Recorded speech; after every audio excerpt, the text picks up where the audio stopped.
Hey everybody, this is Rydo and we're back to the Vagrant.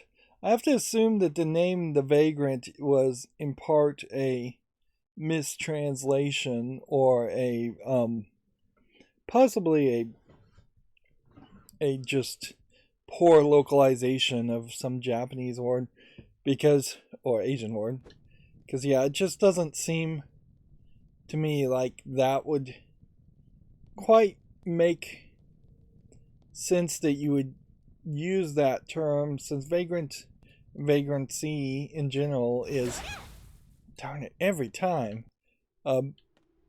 used exclusively for negative descriptions. And while I could see her being described as kind of homeless or having nowhere to go, I don't think the intention is that she is supposed to just be described that way.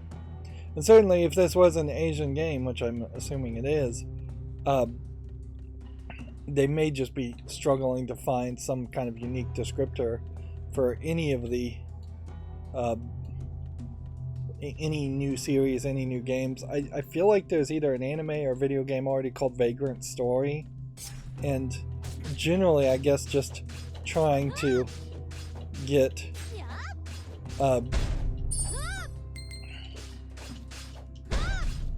like generally just trying to get something that stands out as somewhat unique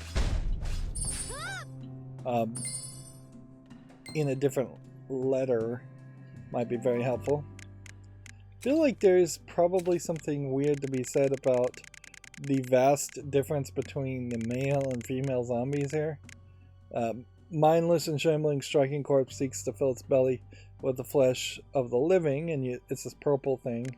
And then the female zombie, while most of its muscles are weak beyond use, the zombie's tongue has grown in strength and length, giving it the ability to feast on the flesh from afar. So one's like a close attacker, one's a distant attacker, which would be fine, but it does definitely seem like that there should be different characters. This should almost certainly be like a mutant frog creature if it's going to attack with its tongue.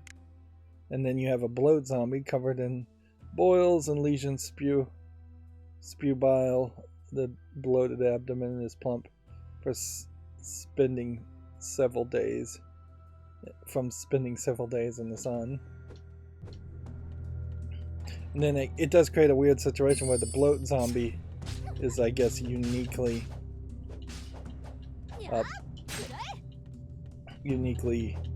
genderless. Visually, I can't help but, on top of the bikini armor, kind of recognize that the female zombie with her long tongue is rather shapely and seems a little bit lewd. Soldier's hand is an interesting thought. So a soldier's hand does a little less damage.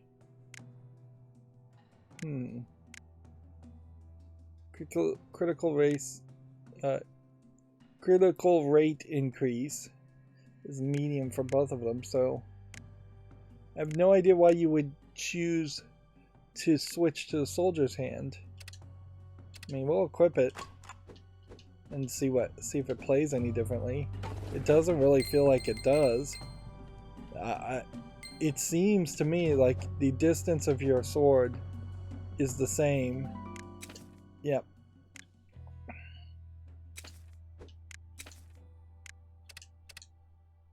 So even though these swords feel different, they seem to move in the same distance, in the same speed, and visually they seem to look the same length, which means they probably have the same length.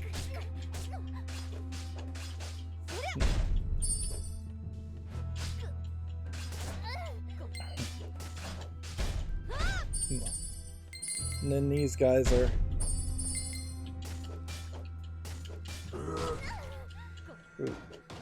we may have an actual strong enemy for the first time that actually runs a danger.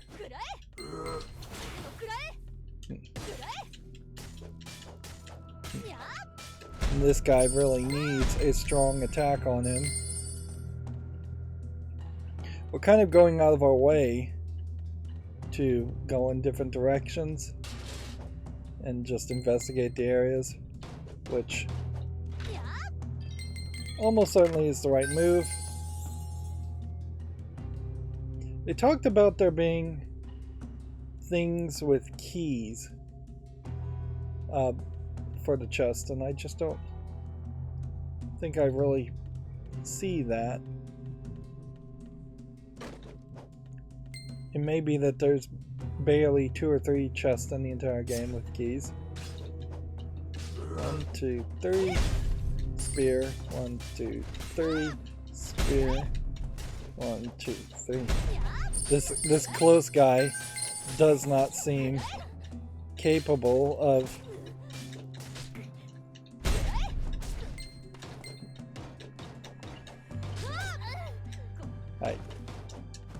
let's see if we can dash over these. Nope. So you can get in a bad position with these guys.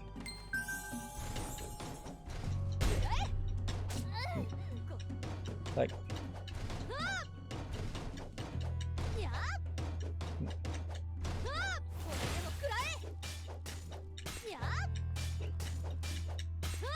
but then if you get right on top of him and you're behind his shield, it's just not really programmed well enough to account for that.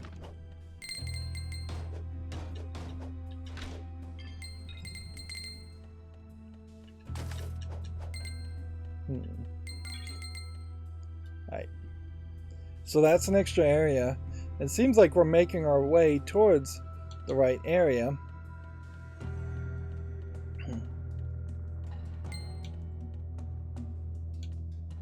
I guess the general idea is if you want to imply that this character is looking for a new home, you might have localized that more as the stranger. Interesting. So that just connects back to that location, which, I mean, we might as well save. I still don't feel like there's a difference. Extremely hostile enemy ahead. Do you want to approach? Warning. Well, we just saved, so let's just say yes.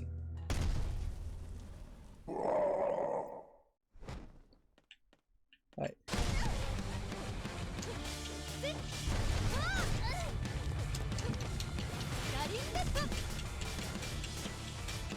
So, unlike the first boss fight, this actually is very easily done, assuming he doesn't have 5 more bars of health, which he does.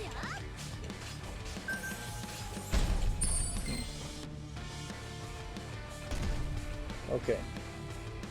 There's nothing here.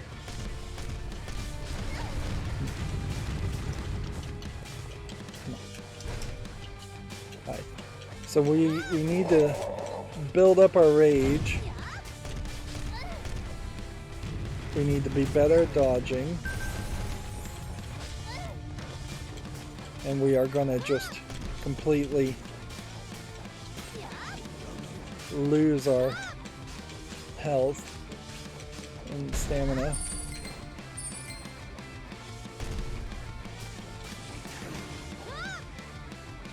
Now, if you were playing this on a higher difficulty level,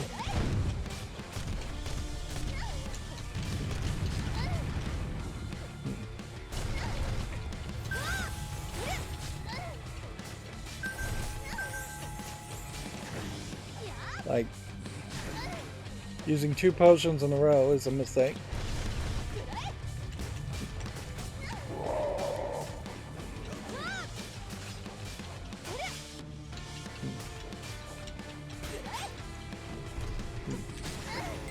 Like, I could definitely see this being a more difficult fight. But in a lot of ways, it feels like the game is just letting me win. And when you feel how much this is letting us win compared to that first boss fight where you were supposed to lose, you can definitely see the difference, and you definitely know that while there might have been some really weird way in which I might have won in that first fight, I would suspect the truth is no, you can't, and it was scripted. The fact that he can knock you around so that you're in a different position on the screen is problematic, and this boss fight very possibly is going to end up using more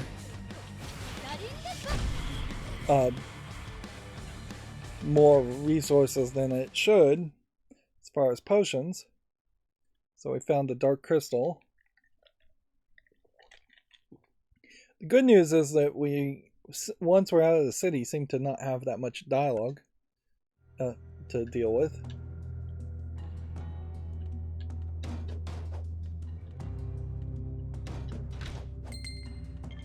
And again, a rune warden is able to channel the hidden elemental force in a weapon. This includes fire element, deals extra damage, ice, chance to slow enemy down, lightning, chance to passing percent of damage to a nearby target. So it's a chain lightning type idea. And I guess you just can't go back into that boss fight. Did I go? And was that the boss fight I needed to do? I guess that was.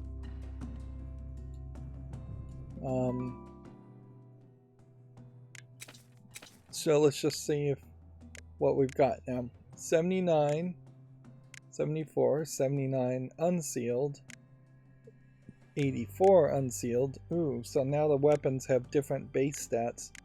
And Cleric's Play is 69. And Electric Touch.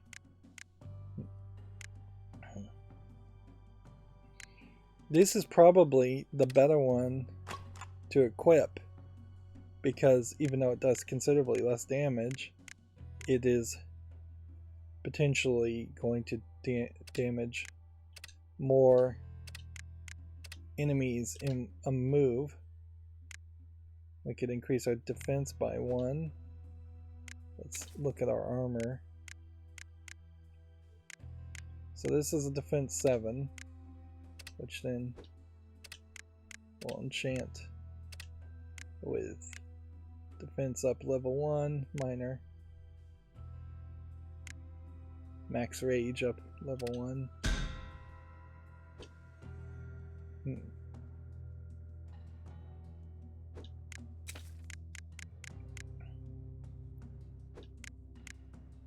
The problem here is really just whether or not it's worth it to how big this game is, because if this game is really big, that's great and all, but we may have 2 of 4 maximum skills in the entire game. We may have done 1/3 of the entire game so far. We're saving up mana to get to the point where we recover HP while picking up gold, which I hope that's good, but if it is really just like 1 HP for each piece of gold you pick up, that may not be really worth it. I suppose the Monsterpedia probably has this character, which from that point to this point, this may be the entirety of all the bosses in the game, or sub-bosses. If that is the case, that's a fairly large number. Nothing too concerning there. Let's just go ahead and eat a salad, just because. I doubt saving alone would have given me a full health refill, but maybe. Now the weapon did change. Interesting, so I guess it's more just a case that some weapons visually look extremely similar. Let's go and see what is over here. I wouldn't be surprised if there's kind of just a gate here.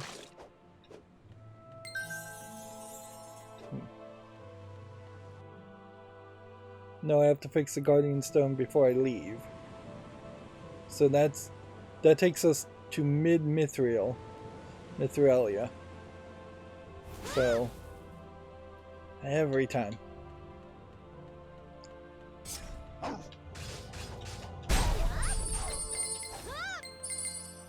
Let's see. Yeah, I think you can see the real advantage there of doing less damage but to more people. The good news is I think we are probably done with this area. The bad news is perhaps that this is one of 3 areas in the entire game.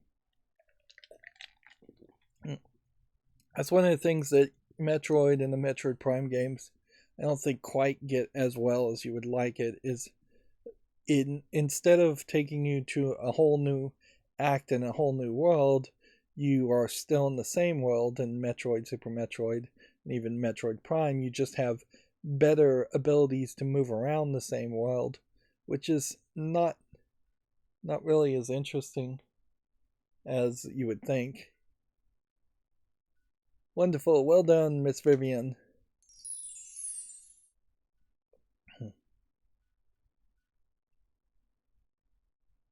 So we've repaired the Guardian Stone so the evil will not be allowed back in the village. What could this pitiful little curse do in such a sacred field? Ah. So I guess the curse has been lifted. Now, or at least we assume it's been lifted. I wouldn't be surprised if that's actually a trick. Now, Miss Vivian. What? You need not hide your true nature any longer. I know who you are. Rune Warden. So I guess the idea is Rune Wardens are just the natural enemy of wizards because they're the only thing that potentially would threaten a wizard. Which arguably, then why not call this the Rune Warden instead of the Vagrant as a game? Damn. I wonder how many Academy wizards you have slaughtered or failed to slaughter. No matter. Arg. And so we're back on our knees. Can't move. Completely powerless. There's nothing that you can do, Rune Warden. I have enchanted you, and you are mine. If you attempt to disobey me, I shall end your life in the span of a moment. To be honest, I don't care much for the folks at the Academy, and a little Rune Warden is no bother to me. But there is a handsome reward for Rune Warden's head, dead or alive. What do you want? Let's make a deal. I want you to find something for me. If you bring it to me, I will remove the enchantment I've cast on you. You'll be square after that. Here's a terrible example of ward wrap. Shan't hear from me again, and I will keep your secret. Looking at the ward wrap there, either it's programmed very poorly or they really just messed up. Like, it doesn't make a lot of sense that the ward wrap would mess up in this way if the boxes around the text were dynamically being generated. And honestly, none of it should be dynamically being generated. This should just be a straight up cutscene that they've rendered correctly each time. Since you're only going to see these cutscenes once, just have one QA person play the game in each language and make sure the text wraps correctly. But the fact that it doesn't do that definitely implies this isn't originally an English language game, and that they didn't even really care about the English language much. Story continues. I'm not paying too much attention to it, obviously. No one needs to know your true identity, Rune Warren. Let's have a deal. Well, clearly the kid knows. ... Good, and since I'm such a kind witch, I may even offer some gold. You have the word of the highest ranking witch in the academy. Seems I have no choice. I'll do as you say. And then we get again a different type of art picture here. They could have also called her the sellsword instead of the vagrant. And arguably this picture doesn't even feel like in line with the other paintings we've seen. Seems like it's yet a third art style from potentially a third different artist. The sellsword knows her place good. Camden, accompany Miss Vivian on her quest. Once she's found the item I desire, contact me immediately. And one more thing, Miss Vivian. If you do anything I find uncouth or attempt to escape, Camden will let me know. ... Enough of those matters. The item I'm searching for is the bracelet of Zoe. What you should find it the Tall Tree Witch for further details. She is a troublesome old hag, but I imagine you will be fine, Miss Vivian. Madam, Camden, remember what I have told you. If anything seems out of the ordinary with our sellsword, share your vision with me, and I will know immediately. ... Good luck, Miss Vivian. So now we are now forced to work for the wizard. Maybe she's under control of the bad guy and we just don't know it. Maybe she was just kind of evil to begin with. And it seems like Camden is going to be our off-screen companion character for at least a significant portion of the game.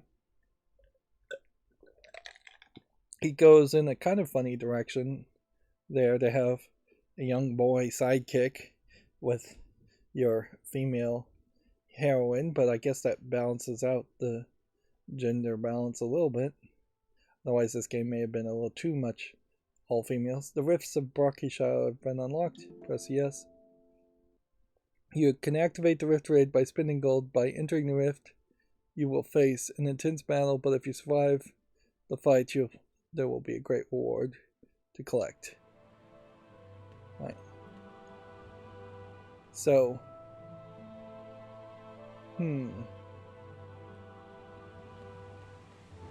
how?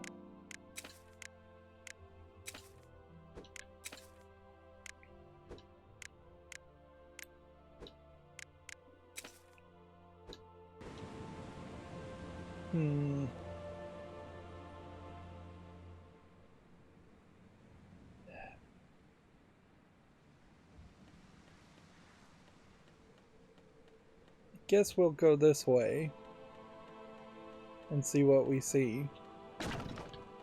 Now everything is kind of refilled. I guess we'll go up here.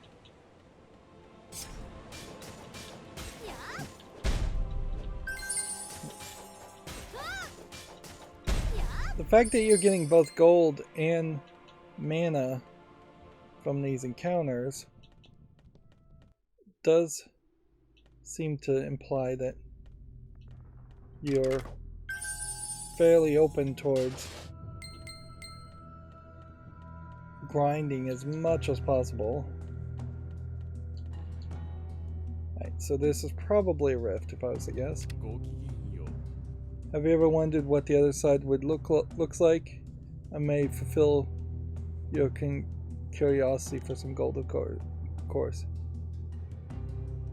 Right. Wise choice. Right. Let's go ahead and save first. I'm not really in the best position. It's very dangerous. Please be careful. So I assume this might be either randomly generated, the music stopped, or that this is just a redoing of the same boss fight. And it doesn't seem like it's a redoing of the same boss fight. Nope. Instead it's...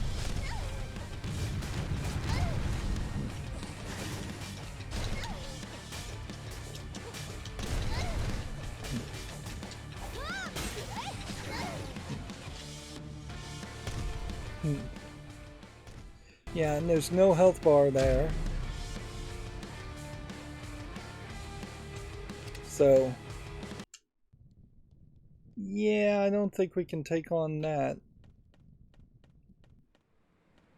And it's somewhat questionable whether I'll ever be able to take on that. Because some of this is fairly skill-based as far as the button mashing.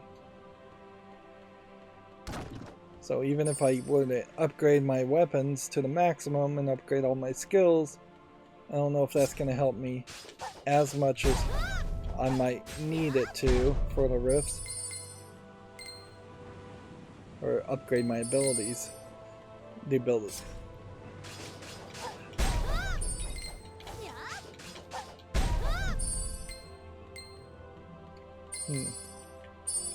Am I triggering them to respawn, or was that a fluke?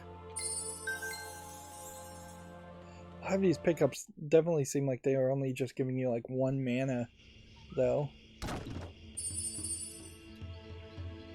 So we now have a new map, and it seems like this new map is zoomed out quite a lot more.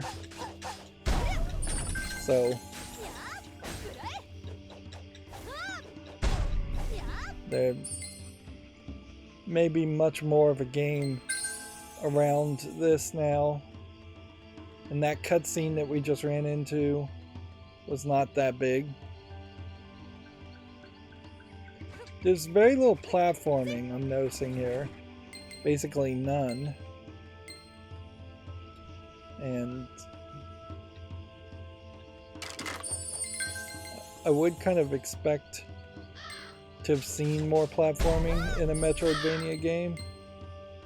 Or at least small little platforms that you would jump on. Like, that's the first time we've even had to jump upward at all. And I guess those are explosive barrels.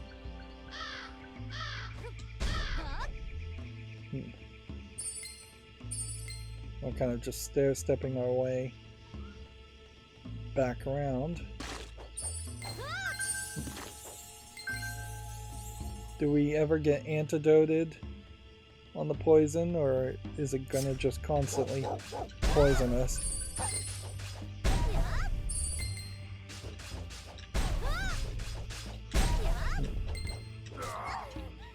Here we have a strong, like, executioner type character.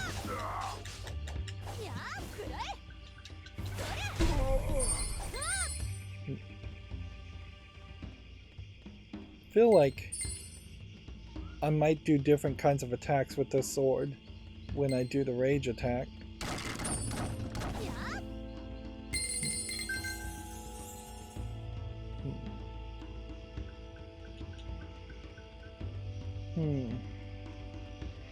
Seemed to give me an apple and nothing else. So is an apple a valuable item?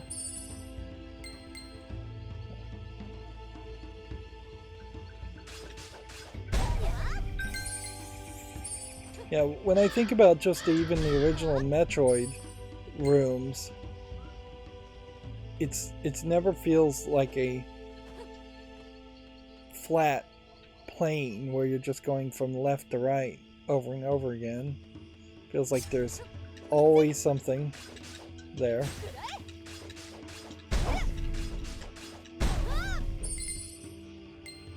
Always a barrier or something that you could have to jump over, something that would change the gameplay experience, which this doesn't feel like you're getting that kind of variety in it. It definitely feels more like you're just going through one room, then the next room, then the next room. You might get a little bit of randomization on the enemies. I'd say the Shantae games sometimes are like that, but then the Shantae games often have things that drastically change up the game by the time you're in the next act, and we probably are in the next act, the second act of what I imagine might be 4 or 5 acts. Shall we rest here? It's getting dark and the forest can be dangerous at night. ... And he's just not going to say anything at all. Interesting, she has this cloak over her head, which I guess I guess her coat maybe had a cloak, or I don't feel like she's wearing a cloak. We'll have to look when we get back into the regular game. This is another great example of games being too dark. There's just a lot of spookiness all around the edges of this scene, but that it's intentional. So you're an apprentice? So what? Are you mocking me, Rune Warden? No, sorry. It's not common for us to share a campfire with someone. Common for me to share a campfire with someone. My last time was with Lucia. I'm sorry about what happened to your sister. It's her fate. I apologize for blaming you for all of that. I'm sorry, Rune Warden. I truly envy Lucia. So many people love her and take care of her. Do you not have a family that does the same for you? I did long ago. I've lost contact with my father. My sister was far too hard on me. My mother was sweet, though. Long ago, I lost them. And so now we have potentially even a 4th style of animation here. I wonder if they ran out of budget for one animator and started hiring other animators, or ran out of time for one animator. Because those paintings, the smudged painting art style before, probably takes a lot longer than your standard art styles, depending on how perfectionist the artist is. When I think of my father, I only recall him in silhouette. He was reading and researching and muttering the words, "No time left, no time left." Her father kind of looks like the owl guy. He left us. He abandoned my mother, my sister, and me. None of us knew where he went. All I know is that the book he was reading drove him mad. Yep. And this kind of art style is so simplistic that probably takes a lot less time if you don't have to color it in. Although it doesn't look terrible, it's just kind of pointy, and the pointillism a little bit, or just lacking in detail somewhat.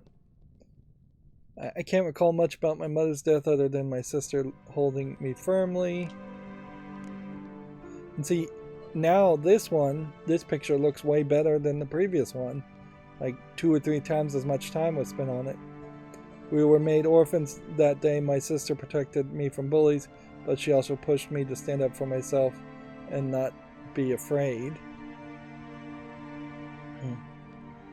I guess it's probably good characterization to tell us the background story of Vivian, perhaps not do it in one information dump, maybe tell us a little bit over time. It'd be much nicer if this was voiced, certainly, and I'm not sure it's really telling us anything particularly unique.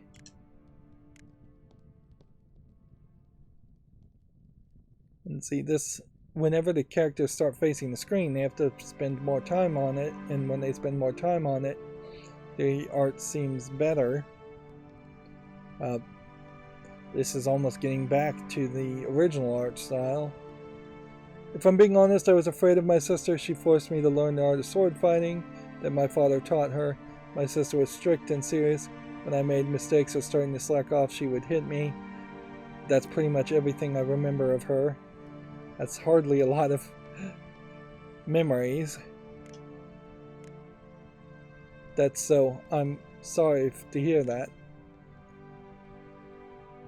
Of course, this could be a case where the vagrant is also lying to the kid.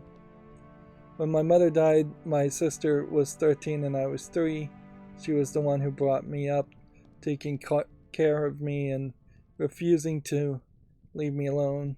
I miss her despite of her harsh methods. Each one of these cutscenes has too much dialogue. And again, that might be a case of just Japanese to English translation. That tends to be the case for most Japanese games, is that to make something make sense, they have to put a lot more dialogue in it than you normally would want to use. Lucia is always so nice to me. You're lucky. Give her time and let her mourn. She'll be back to her normal self in no time. Where's your sister now? She's dead. I'm sorry. It's late. You should sleep. Good night, Miss Vivian. Like, I wouldn't be surprised if that was all just a lie. Interesting. I had to kind of walk away from it to walk back. And that got our health back to the maximum. Or maybe it didn't.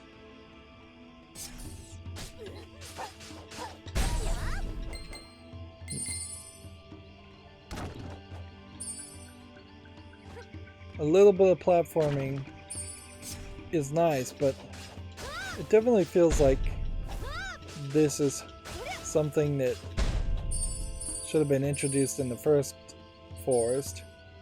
Like, there's nothing special about having to press A, and the game just reminding you to press A.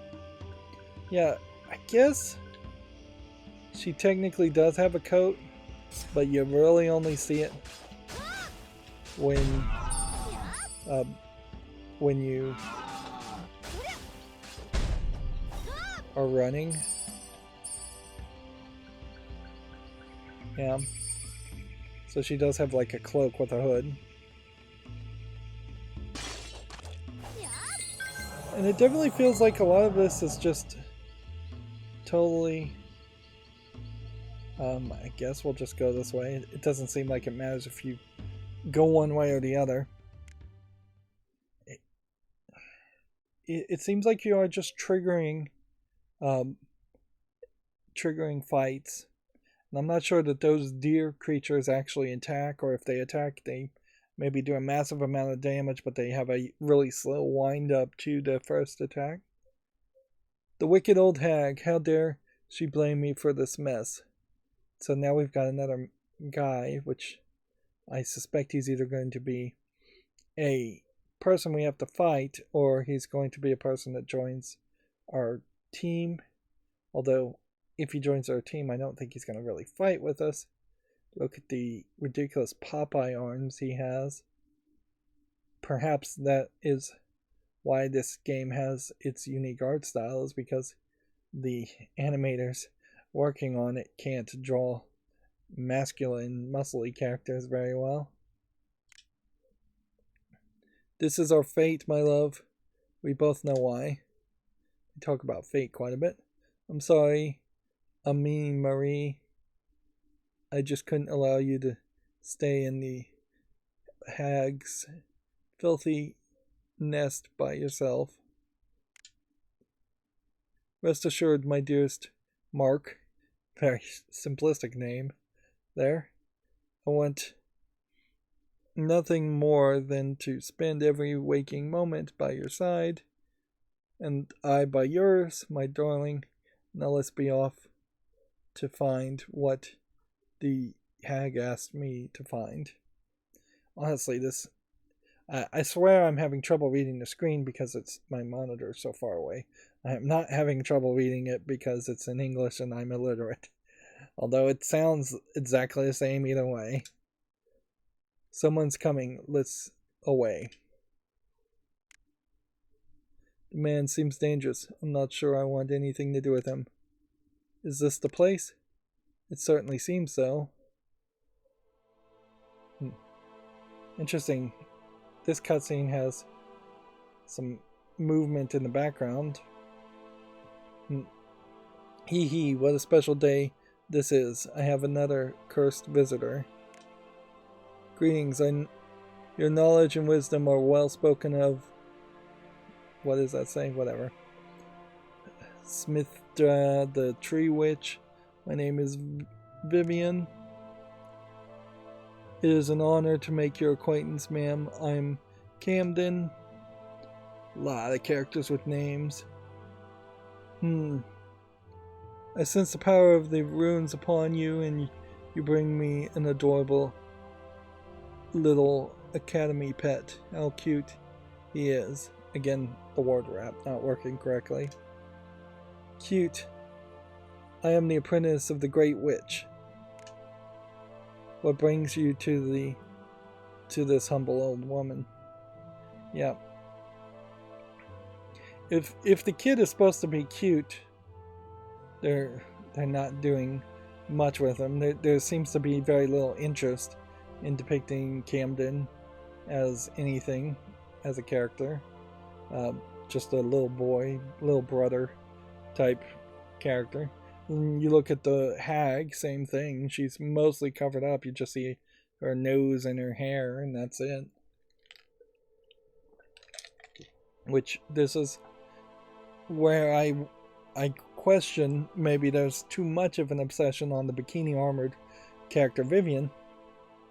And inherently, you could have changed that character model at any point. You could mod this out and just put her in metal armor, and it would be the exact same game.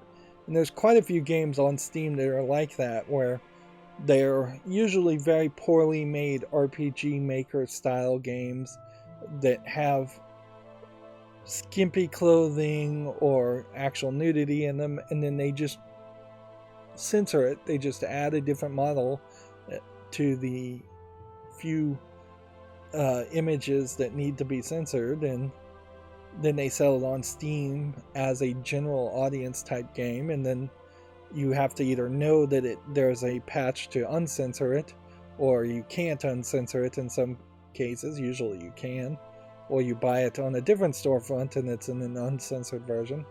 The Steam adult storefront is relatively new and not very well viewed or traveled, so it's not like there's a great reason to put an adult game uncensored on Steam, even though that does happen on a daily basis.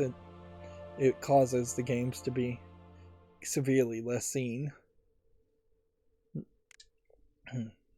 And a game like this one doesn't seem like it's ever going to be extreme enough to really justify being an adults only level type of games. You also see that on console games. The last time the ESRB released anything rated adults only was probably a decade ago, because nobody cares. Nobody will. No store like Walmart will put an adults only game on their storefront, and if you're not selling it to people through the store, then you might as well just not be rated by the ESRB at all. Let's see. Continuing with the dialogue, we've had far too many cutscenes in a row now. Your knowledge knows no bounds. I'm certain you already know. True, he he. I'm currently made under the employ of Hollowborn the Verde. I search for the bracelet of Zot. It was suggested that I seek your guidance. Ah, yes. That is exactly how the brat Hollowborn operates, isn't it? How dare you? She is too afraid to come by herself, so she sends an errand dog. Why does she fear this old woman? I couldn't say. Let's see. If it is information on the bracelet of Zot you seek, it is yours, but I must ask you to do something for me first, If you are up to the task, I will tell you all I know. Notice that in the dialogue choices, we don't get an accept or refuse, it's just press A to go forward. That's a good thing, because anytime you refuse anything, it just makes you accept later anyways. It seems I have no other choice. Very good, You must journey to the ruins of the kingdom of Esgon. I want you to bring me the crown of immortality from Maximilian II. I know the story of the king of Aragon. This is no easy task, Camden. I want you to wait here for me. No. Very well, but you must stay close to me. Farewell, Tall Tree Witch. I guess that's her name. How trying it must be to have someone's life in your hands. Good luck, Rune Warden. Thank you for the luck. I'll certainly need it. Now what's weird here is that inherently I thought we were in an area that we hadn't visited before. So if she knows of this other area, then I'm confused. Because I thought she was from an entirely different island, entirely different country. Giving up already, are you? Alright. Well, you can't go that way. So we can only go this way.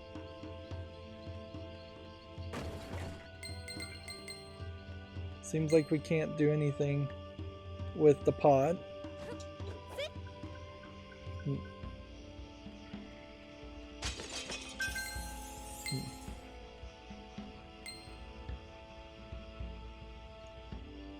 I have no idea which way I'm supposed to go. Like, the whole idea of the map pointing you in a direction seems to not really make sense. I guess it's way down in the lower right corner there, but I was definitely having trouble seeing it.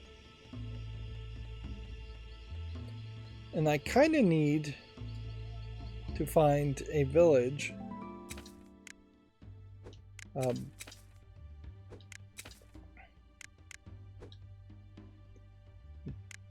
think that's what I need to do, is find a village to at the least. There's no need to head in that direction right now, so it's okay.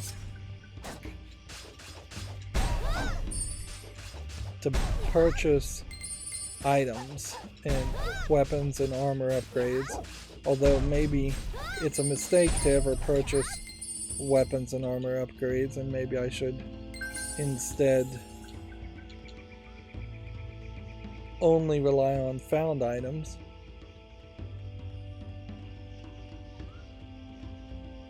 We can go this way.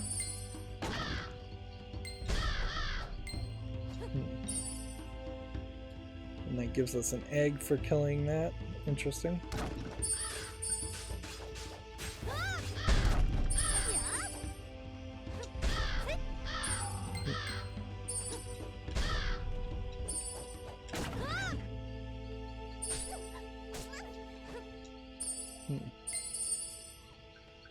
I need to probably learn to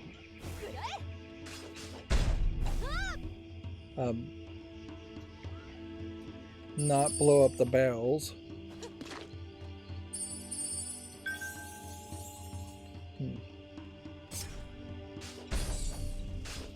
These rats are a little too dark for their own good.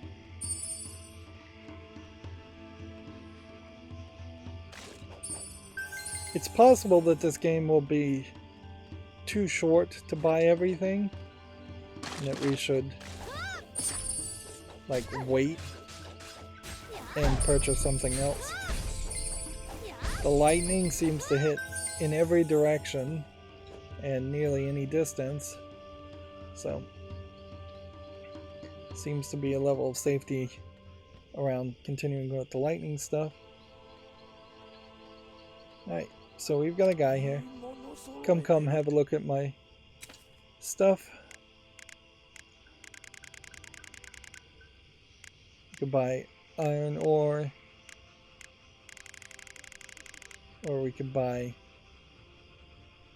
HP upgrades, potions.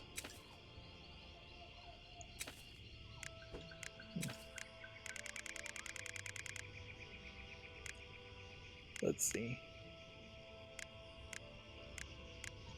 Yeah, and I just don't know if there's really anything to sell either.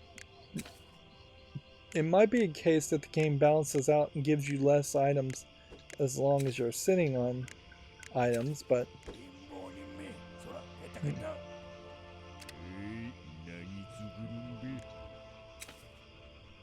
let's see.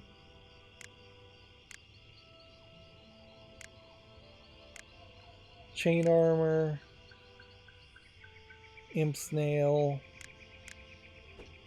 Yeah, I just don't think there's a good move here. Here we seem to have our first female character that's not showing total amounts of cleavage. It is questionable though whether the art style of Vivian on the right is really in the same universe as the character on the left, in the same universe as this character, in the same universe as this character. These all seem fairly different. Okay.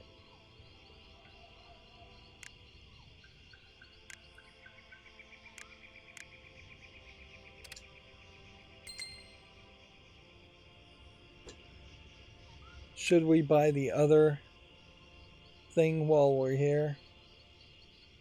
Just spend the money on it?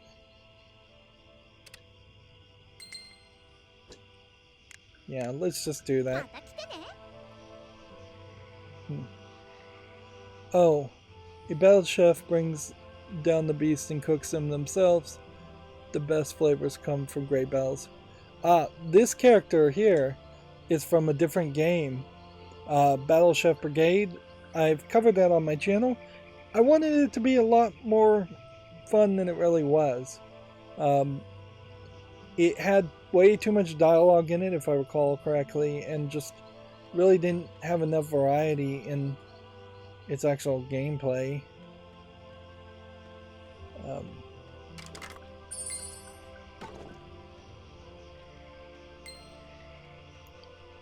So with this, I could travel back to the broccoli and run to the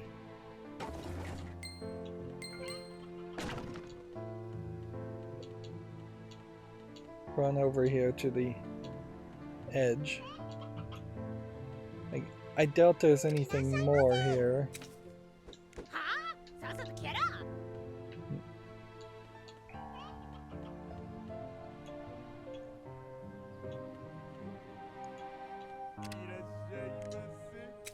So we were gonna buy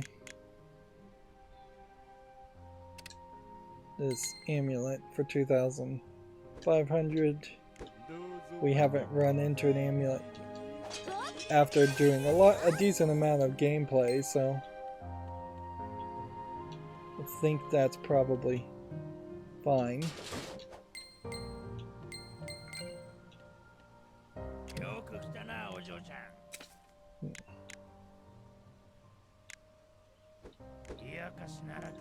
Otherwise, there's kind of not a lot of things here to engage with.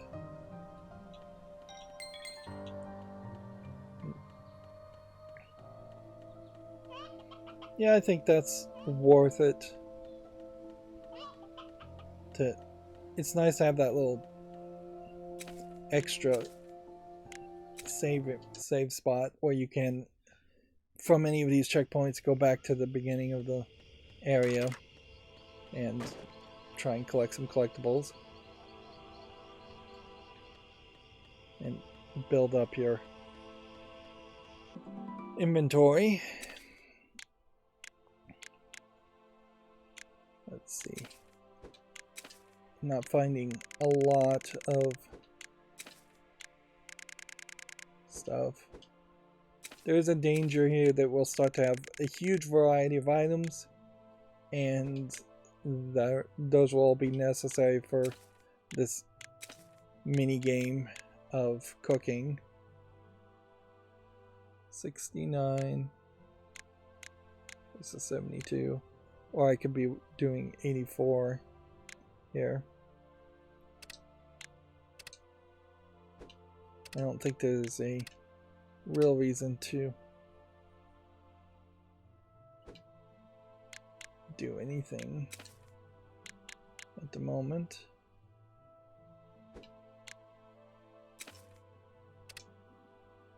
Go ahead and equip that amulet. That seems to be the only accessory we can equip, so if we do start to get other accessories, that might be a problem.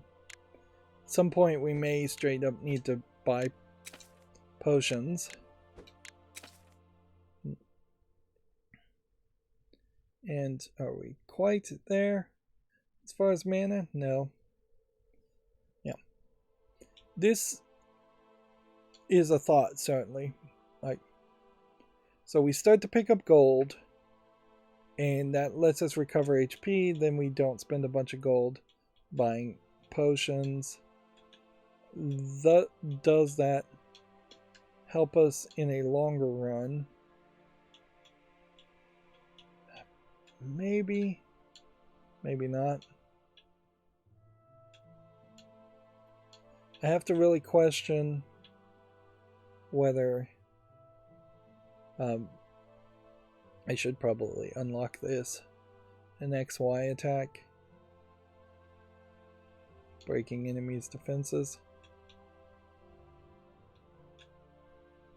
Yeah.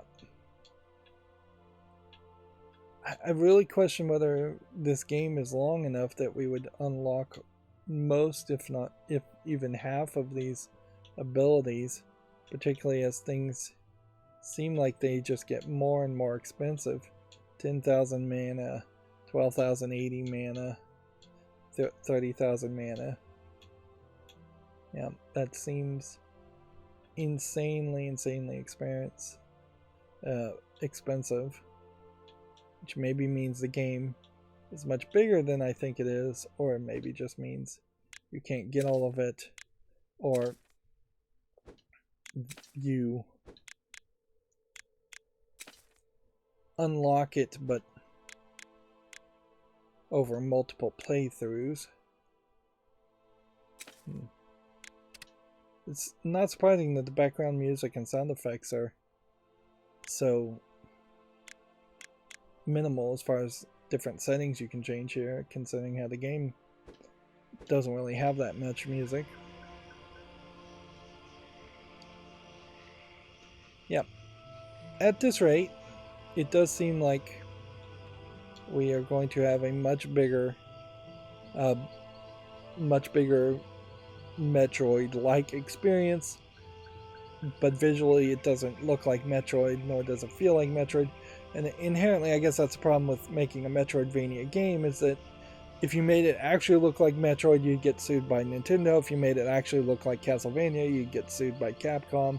So anything sci-fi is out, and anything Dracula's Castle Fantasy is out. So they've had to go with more of a medieval fantasy art style here, and I don't know how many other themes you could actually use to make a game. Most of the other Metroidvania games I've seen have been typically more sci-fi.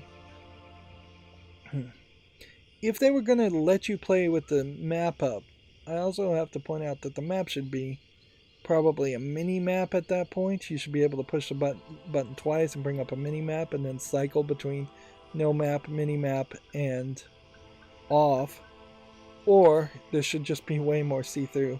I could not imagine playing the game and just trying to see things with this actually on, so really the menu should just pause it. Well, it's been another hour, and I am perhaps 1% more concerned that this game is going to be way longer than I thought it was, but otherwise I think I'm making good progress. We're running into a little bit too much dialogue and not enough variety. The variety seems like it will be in the enemies and the boss fights only, so I'm at a certain level hoping that this game doesn't become too long. It'd be very boring if at the 2/3 mark we're just going through same generic rooms fighting more and more people or stronger and stronger people, which is potentially what's going to happen here. I don't get where the very positive reviews for this game are coming from quite yet. I don't hate this game, I don't think it's bad by any means, but I would definitely think this game was more middle of the road as an experience so far. That being said, maybe there's just lowered bars and lowered standards in general. And particularly for PC gaming, there really aren't that many good Metroidvania games that exist. Anyways, so demand is high. Anyways, that's going to be it for this recording. As always, I ask you to like, share, subscribe, comment, and watch every second of my videos. If you want to friend or follow me on any social media sites, there's a whole bunch of links down below. And if you want to support me further, there's a link to Patreon, or you can friend me on Steam and give me a game off my wishlist. Thank you for watching. Have a good evening.